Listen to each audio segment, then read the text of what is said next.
വേനലവധിക്കാലം അറിവിന്റെയും വിനോദത്തിന്റേതുമാക്കാൻ കുട്ടികൾക്കായി വിളക്കാട്ടുപാടത്ത് സൗജന്യ ഡ്രോൺ പരിശീലന ക്ലാസ് സംഘടിപ്പിച്ചു. ജനകീയ ചലച്ചിത്രവേദി, ദേവസൂര്യ കലാവേദി എന്നിവയുടെ സംയുക്ത ആഭിമുഖ്യത്തിൽ നടന്ന പരിപാടി കുട്ടികൾക്ക് പുതിയൊരു അനുഭവമായി. പരിപാടിയുടെ ഉദ്ഘാടനം ജനകീയ ചലച്ചിത്രവേദി എക്സിക്യൂട്ടീവ് ഡയറക്ടർ റാഫി നീലങ്കാവിൽ നിർവഹിച്ചു.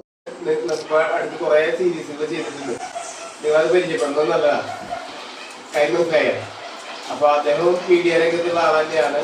ഇദ്ദേഹം നമ്മുടെ പാവപ്പള്ളിയിലെ പ്രധാനപ്പെട്ട കുറേ ഡ്രോൺ ഷോട്ടുകളും. പ്രമുഖ പരിശീലകൻ വിപിൻ ദാസ് ക്ലാസുകൾക്ക് നേതൃത്വം നൽകി. ഡ്രോണുകളുടെ പ്രവർത്തന രീതി, നിയന്ത്രണ സംവിധാനങ്ങൾ, സുരക്ഷാ മാനദണ്ഡങ്ങൾ എന്നിവയെക്കുറിച്ച് കുട്ടികൾക്ക് പ്രായോഗിക പരിശീലനം ലഭിച്ചു. മീഡിയ പ്രവർത്തകൻ ലിജോ കണ്ണനായ്ക്കൽ, ദേവസൂര്യ കലാവേദി പ്രസിഡന്റ് റെജി വിളക്കാട്ടുപാടം എന്നിവർ പരിപാടികൾക്ക് നേതൃത്വം നൽകി. 20 വയസ്സുവരെയുള്ള നിരവധി കുട്ടികളാണ് ആവേശപൂർവ്വം ക്ലാസ്സിൽ പങ്കെടുത്തത്. ഡ്രോൺ പറത്തുന്നത് നേരിട്ട് കണ്ടും നിയന്ത്രിച്ചും കുട്ടികൾ തങ്ങളുടെ അവധിക്കാലം സജീവമാക്കി.